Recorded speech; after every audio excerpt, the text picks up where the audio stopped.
Tranche de couple, les histoires et le monde vitaminé de Guillaume et Max, saison 3.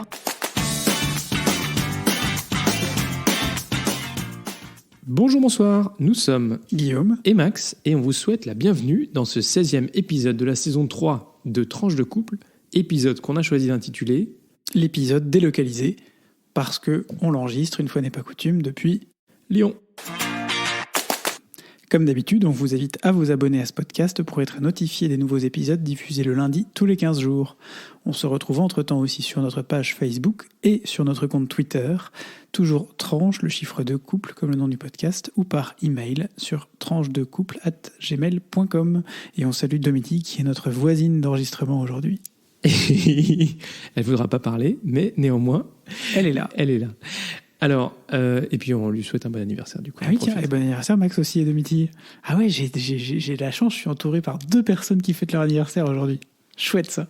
Et enfin, pour clôturer cette introduction, un mot, un seul, comme d'habitude, vous le connaissez, partagez sur vos réseaux sociaux, à vos proches, à toutes celles et tous ceux qui sont susceptibles d'être intéressés par ce podcast. Ça nous permettra de continuer à accroître la visibilité de Tranche de couple et de garder la motivation pour cette petite tranche de vie tous les 15 jours. Absolument. Merci Max.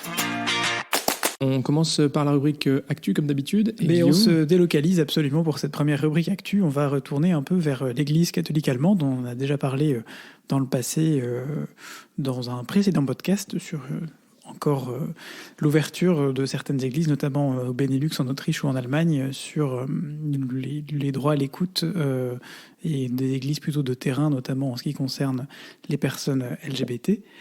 Petite brève supplémentaire dans cette rubrique, donc autour de la foi. Le pape François, dont on sait qu'il a des positions raisonnablement progressistes sur certains sujets de société, il est notamment en faveur d'une union civile pour les personnes LGBT+, et a lancé son fameux « Qui suis-je pour juger ?» une personne gay, lors de ces fameuses conférences de presse aériennes qu'il donne en revenant de ses déplacements à l'étranger. Il a appelé il y a quelques semaines les parents, constatant des orientations différentes chez leurs enfants, à les accompagner et à ne pas cacher ou se cacher dans une attitude de condamnation. Ah, bah ça fait du bien ça. Absolument. À la fin du mois de janvier, d'ailleurs, plusieurs dizaines de catholiques allemands ont participé publiquement à un documentaire à la télévision publique intitulé « Comme Dieu nous a créés » et ont révélé leur appartenance à la communauté LGBT+. Ils sont prêtres, professeurs, notamment de théologie, ou laïcs impliqués comme salariés ou bénévoles dans l'Église et ont voulu ainsi briser un tabou et apparaître au grand jour, ainsi que dénoncer la discrimination et l'exclusion dont ils se sentent victimes. Ils ont pour cela créé aussi un site internet, Out in Church, où ils réclament donc la fin des discriminations et d'un système bien connu de double morale et de malhonnêteté sur les questions LGBT+, dans l'Église. Ils estiment que ni leur orientation sexuelle ni l'identité de genre ne devraient être un obstacle à l'embauche, y compris dans l'Église, soutenu par cela par de nombreux fidèles lambda dans un manifeste qui est disponible sur leur site internet. Ils ont par ailleurs reçu le soutien actif de l'archevêque de Hambourg, qui relève qu'une église dont on se sent obligé de se cacher à cause de son orientation sexuelle ne peut être dans l'esprit de Jésus.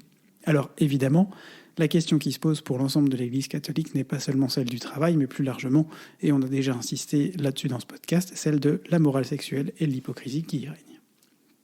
On notera également que le cardinal Ulrich, archevêque de Luxembourg, a annoncé son plein soutien à l'initiative allemande Out in Church et a appelé à une modification de l'enseignement de l'Église sur l'homosexualité dans la lignée des changements apportés par le pape François. Ah, ça serait une bonne chose. Absolument.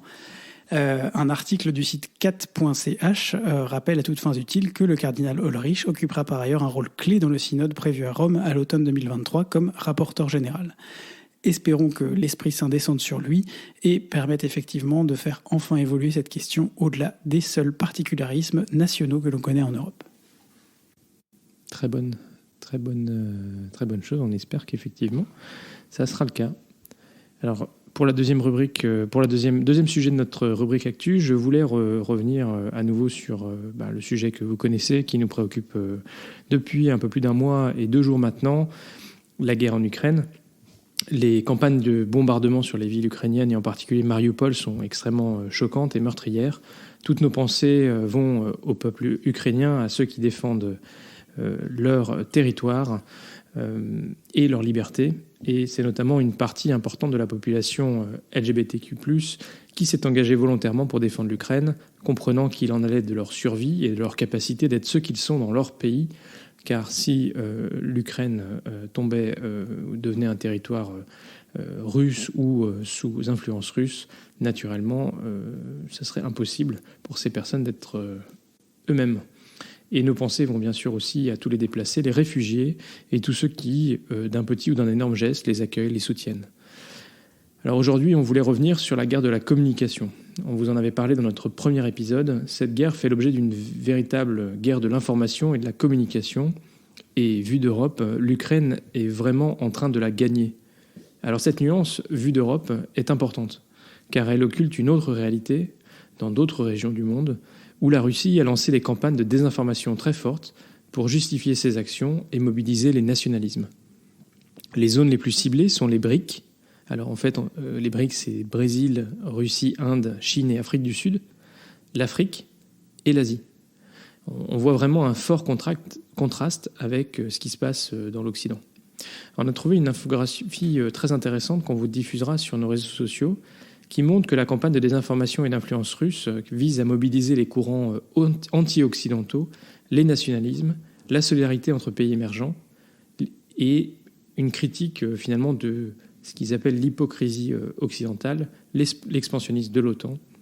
Voilà, ce sont des campagnes qui mobilisent les courants nationalistes. Et ce qui est intéressant, c'est qu'on a observé début mars une explosion de ces messages sur les réseaux sociaux en Inde, dans plusieurs langues d'ailleurs, en Asie du Sud, en Afrique du Sud, en Afrique de manière plus générale, au Pakistan, avec aussi des messages, au Pakistan des messages contre les Indiens, en Inde aussi des messages contre les Pakistanais. Donc ça mélange un peu tout là. Ouais, l'objectif, c'est de réveiller les nationalistes. C'est ce que je disais tout à l'heure. Alors c'est une autre perspective sur le conflit qui nous rappelle aussi que les sanctions contre la Russie ont en fait été adoptées par une minorité de pays à l'échelle de la planète. Globalement, c'est l'Union européenne et les pays de l'OTAN, à l'exception de la Turquie, la Suisse, le Japon, l'Australie et la Nouvelle-Zélande. Soit au final, pas grand monde. Vous verrez une petite infographie qu'on vous diffusera sur nos réseaux. Il y a quelques pays en jaune sur la carte, mais globalement, tout le reste est en gris. Ça nous rappelle aussi que bon nombre de pays se sont abstenus lors du vote aux Nations Unies pour condamner l'attaque russe. Et ça, c'est aussi une vraie réalité. Alors je voulais aussi brièvement mentionner que les négociations diplomatiques se poursuivent entre l'Ukraine et la Russie. La Turquie joue un rôle d'intermédiateur, comme on l'avait dit déjà il y a 15 jours. Et selon le président turc, sur les 6 gros sujets de désaccord, il y en aurait globalement 4 sur lesquels plus ou moins un accord a été trouvé. Le premier, c'est l'OTAN. Le président Zelensky a déjà publiquement exprimé le fait qu'il ne s'attendait pas à ce que l'Ukraine rentre dans l'OTAN. Rentrer dans l'Union européenne, c'est vraiment un autre sujet.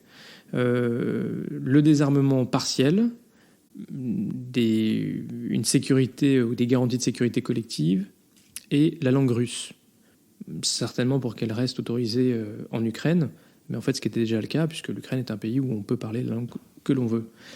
Les sujets les plus complexes touchent en réalité aux problématiques territoriales, c'est-à-dire le statut de la Crimée et celui du Donbass. Le ministre des Affaires étrangères ukrainien indique ces dernières heures qu'il n'y a pas de consensus sur les paramètres d'un accord avec la Russie, tout en rappelant que la position ukrainienne est claire. Il faut un cessez-le-feu, il faut des garanties de sécurité, il n'y aura pas de compromis sur l'intégrité territoriale. Dans le même temps, l'Ukraine continue de solliciter des soutiens diplomatiques, économiques et surtout militaires. Les ministres des Affaires étrangères et de la Défense ukrainiens ont rencontré à Varsovie ce week-end les ministres des Affaires étrangères et de la Défense américains. Et le président Zelensky a aussi pris part aux 3 sommets qui sont tenus simultanément à Bruxelles cette semaine, le sommet de l'OTAN, le sommet de l'Union européenne et le sommet du G7.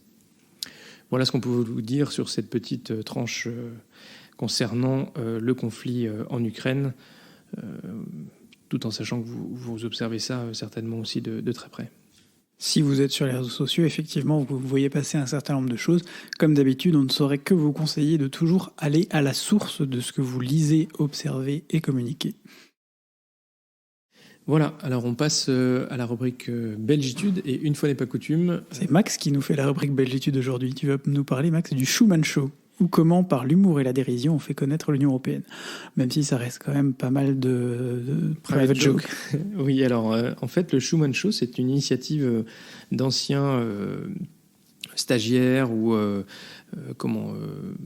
employés des institutions européennes qui ont décidé de créer un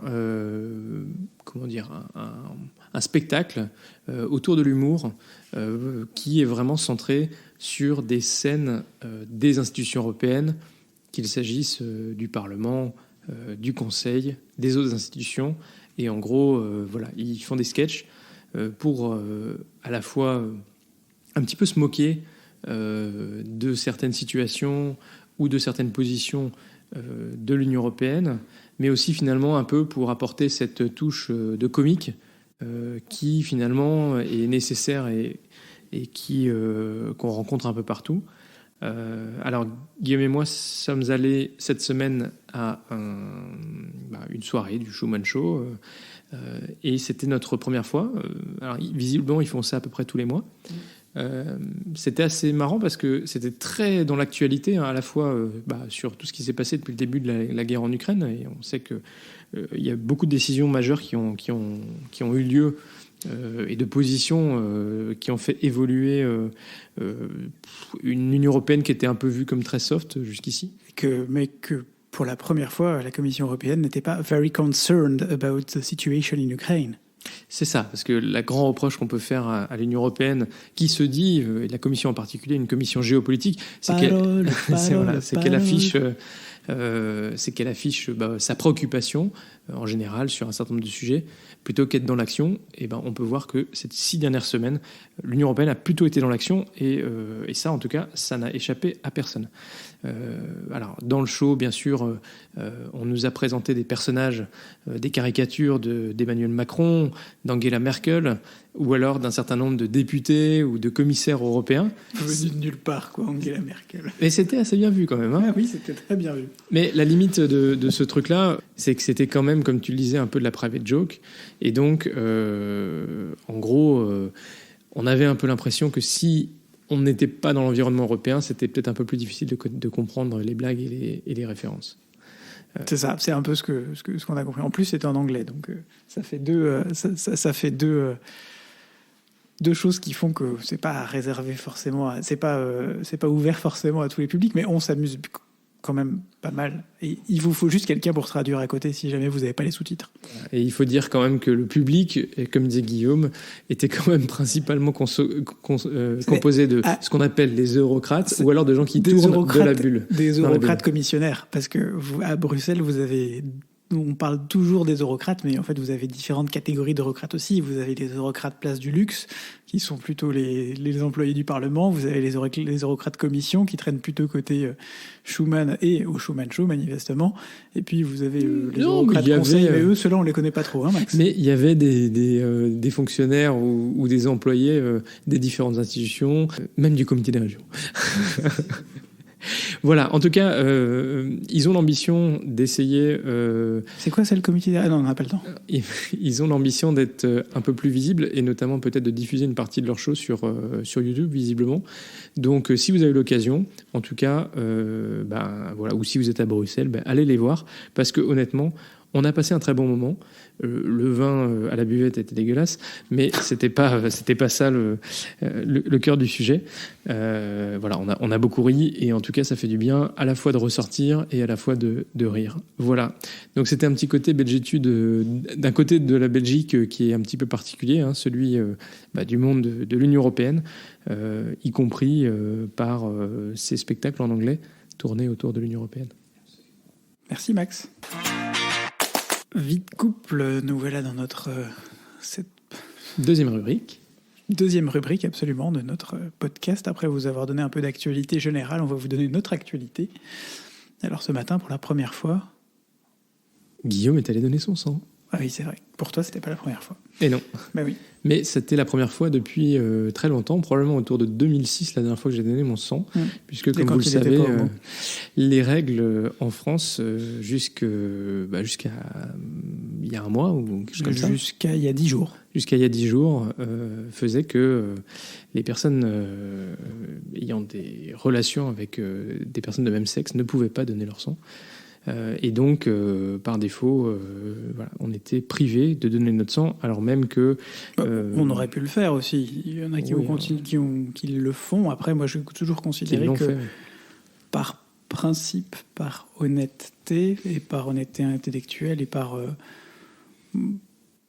ouais, je trouvais... J'avais pas envie d'y aller et de remplir de répondre à une question de donner une réponse à une question qui n'était pas une réponse qui me correspondait. Et... sur un formulaire, même si c'est juste une réponse, même si je sais qu'à côté de ça, on ne fait pas partie des publics à risque pour plein de raisons, mais et voilà. Mais c'était une très chouette expérience. C'était aussi de pouvoir un peu être en phase. Enfin, dire depuis des années, le sujet du manque de sang dans les réserves est un vrai sujet. Il revient régulièrement, on voit passer les infos et on se dit bah ouais, mais en même temps le gouvernement n'avait pas le gouvernement et le Parlement n'avaient pas légiféré pour nous permettre de le faire. En tout cas, on était effectivement très très contents de pouvoir le faire. Alors donc sachez que vous aussi vous pouvez y aller. Le mieux, c'est quand même de prendre rendez-vous. Ce matin, on s'est pointé un samedi matin dans un centre de don de sang. Bah, forcément, il n'y avait plus de rendez-vous disponibles. C'est parce qu'il y avait déjà pas mal de monde. Donc, on a passé un peu plus de temps. Mais vous pouvez donner votre sang. Les gens qui sont arrivés en même temps que nous avec un rendez-vous sont repartis aussi en même temps que nous. Donc, finalement, on n'a pas passé plus de temps que... Mais globalement, si tout se passe bien, en une demi-heure, 3 quarts d'heure, vous pouvez donner votre sang. Le don lui-même, ça prend à peu près 10 minutes, mais il faut remplir le questionnaire, passer devant le médecin, donner votre sang, et puis après, il y a la petite collation pour éviter de tomber dans les pommes. Il paraît que c'est mieux. Voilà, et donc il y a des centres de don de sang un peu partout en France. Alors, on a fait ça en France et on a pu faire ça en France parce que les règles ont changé. Mais on rappelle qu'en Belgique, on ne peut toujours pas le faire. Coucou, big up aux 67 ministres de la Santé belges. Si jamais il y en a un de vous qui nous entend. Donc on espère qu'un de ces jours, on pourra... On aurait pu le dire au ministre wallon qui était dans le train avec nous. Ouais, parce que hier, en descendant à Lyon, on avait le ministre des Finances wallon qui était dans le même wagon. Et oui. Je suis sûr qu'il est allé à Disney. Je n'ai pas vérifié, mais je suis sûr qu'il est descendu à Marne-la-Vallée. Mais il voyageait en seconde. Hein. Oui, bon. Voilà, donc en tout cas, on ne peut que vous encourager, si vous le pouvez, d'aller donner votre sang. C'est un beau geste qui prend pas énormément de temps et qui sauve des vies. Tout à fait, absolument. Et c'était chouette de le faire. En plus, après, vous avez une collation. Max, il a eu de la charcuterie, il était content. Voilà, c'est totalement random. Merci, Guillaume. Voilà. Alors, on peut quand même saluer le soleil. Absolument. Parce qu'on est quand même super content de pouvoir profiter depuis 15 jours là, qui ont été magnifiques. Et alors, vous savez quoi ? Il y a une super bonne nouvelle, c'est qu'on a une terrasse toute neuve. On va pouvoir toute rafraîchie, toute avec une vraie moche terrasse. À partir de la semaine prochaine. N'hésitez pas à venir nous voir. Et puis, effectivement, le barbecue va être installé dehors sur notre nouvelle terrasse. On va pouvoir boire un petit coup. Donc, n'hésitez pas à venir nous voir. C'est toujours sympathique de pouvoir profiter d'une belle terrasse à Bruxelles. Toute pimpante et au soleil, principe, normalement. Voilà. À peu près, plus ou moins. Mais donc, le vrai sujet ici, c'était qu'on a refait des travaux à la maison. Voilà, ça s'est plutôt bien passé. Ça a été plutôt rapide. Cet entrepreneur qui disparaît pendant 2 ans et puis qui réapparaît au bout de 2 ans d'un seul coup, pouf, sorti de nulle part et qui dit « Ah bah, je peux venir, mais par contre, je viens demain. » Et voilà. Donc, branle-bas de commun pour aller acheter les dalles qu'il faut pour la terrasse. On les trouve nulle part. Les poteaux, parle pas des dalles. Max qui a perdu la moitié de son dos à cause de ces dalles. En plus, on en a commandé trop. Voilà. Donc, c'est Guillaume qui va perdre l'autre moitié de son dos quand il va aller... perdre l'autre moitié de mon dos lundi matin quand il va falloir aller au magasin. Écoute, il faut ce qu'il faut. Il faut faire des sacrifices pour être beau. Bon. Pour avoir une belle terrasse. Parlons soleil. On a réalisé que notre emploi du temps d'ici l'été était absolument chargé. Globalement, on s'est dit qu'après 2 ans, on aurait peut-être pu faire notre pendaison de crémaillère prochainement. Ça risque plutôt de s'orienter après l'été, parce que globalement, tous les week-ends, soit Guillaume travaille, soit on a un truc, quoi. On va faire notre pendaison de crémaillère. c'est prévu. Oui, voilà. Sometime. Mais du coup, c'est vrai que toutes les choses qu'on a repoussées depuis 2 ans, y compris une fameuse cousinade dont on vous a déjà parlé à plusieurs reprises, voilà, tout se passera et on espère que le soleil sera de la partie. Parce que s'il pleut, c'est pas terrible. Hein. Qu'est-ce que t'en penses de Betty? Ouais, oui. Elle est d'accord. Bon, elle est en train de manger un caramel. C'était pas celui de sa maman, ça? Voilà, qu'est-ce qu'on peut vous raconter d'autre? Beaucoup de boulot. Je parlerai bien de la folie des semaines, mais bon, ça, vous en avez déjà entendu parler, on va pas vous saouler encore avec ça. Non, bah globalement, voilà. C'est tout, pour le moment. On passe à la rubrique geek. La rubrique geek. Oui, tout à fait. Et une fois n'est pas coutume, la rubrique geek est faite par Guillaume. Ben oui, c'est ça. Aujourd'hui, c'est moi et je vais vous parler d'un truc, une sorte d'ovni, enfin d'OINI, objet d'internet non identifié, qui a fleuri depuis quelques mois sur les internets, à la croisée entre la geek attitude et la culture. Il est donc absolument parfait pour cette chronique. Et qui a lancé une mode pas super top, on va pas se mentir, mais on trouvait intéressant de vous en parler quand même. Et je voulais vous parler des NFT, ou Non-Fungible Token, ou jetons non fongibles en bon français de France. Ah oui, ça empêche qu'on ne comprend rien quand même. Absolument. Très à la mode ces derniers mois, ces OINI du 21e siècle sont des certificats de propriété numérique authentifiés par un registre de transactions infalsifiables. Attends, tu le refais là ? Ce sont donc des certificats de propriété numérique, comme quand vous achetez par exemple une œuvre d'art, mais on y reviendra après dans la suite de la rubrique. Guillaume me fait les gros yeux là.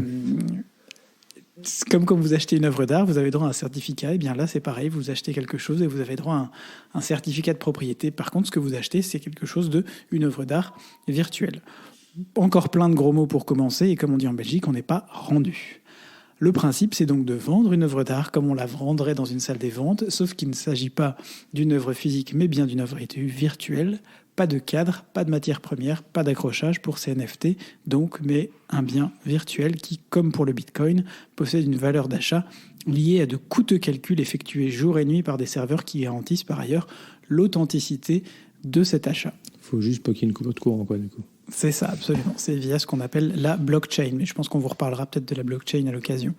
Le gros avantage pour les artistes, c'est que si leur NFT est revendu par la suite, il est vendu par exemple une première fois à 10 €, s'il est revendu à 100 €, contrairement à une œuvre physique, ils vont continuer à percevoir une partie de la nouvelle somme liée à la revente. Le problème, comme on le décrivait plus haut, c'est que pour arriver à authentifier ces NFT et pour miner du Bitcoin, il faut des hangars entiers d'ordinateurs et de serveurs qui tournent en permanence et à plein régime avec le besoin de refroidissement lié. Une gageure à l'heure où l'énergie devient une denrée rare et chère et où la planète et notre environnement prennent aussi cher du coup. Un organisme de surveillance a estimé que la consommation énergétique liée au NFT est équivalente à celle des Pays-Bas et l'empreinte carbone équivalente à celle de Singapour. Ah oui, quand même. Une seule bonne nouvelle, comme souvent avec les effets de mode, l'intérêt pour ces NFT diminue assez rapidement et risque de retourner assez vite dans l'obscurité des blockchains d'où ils viennent. Le Financial Times, dans un article d'il y a 2 semaines, relève que les recherches Internet liées aux NFT après un pic à l'automne 2021 diminuent à un rythme soutenu, ce qui n'est pas le cas pour d'autres créatures du monde virtuel telles que le Bitcoin, la blockchain, qui eux restent stables et donc plutôt recherchés. Reste à savoir si, comme certains analystes le prédisent, la Russie pourrait lancer des NFT pour limiter la casse sur son économie suite aux sanctions des pays occidentaux liées à la guerre en Ukraine. Mais là encore, c'est plutôt le Bitcoin qui semble intéresser Vladimir et les oligarques qui ont un temps envisagé de demander le paiement des matières premières énergétiques en Bitcoin avant finalement de le demander en roubles. Mais c'est une autre histoire sur laquelle on reviendra peut-être dans un prochain podcast. Ouais, ça va pas être simple, mais bon, effectivement, si tu les payes en euros ou en dollars et que... En gros, ils sont sous sanction et qu'ils ne peuvent pas les utiliser, ça ne sert pas à grand-chose. Quoi. Oui, c'est ballot. Voilà, c'est déjà la fin de ce 16e épisode. On ne sait pas ce que Domiti en a pensé. Un petit mot pour la radio ?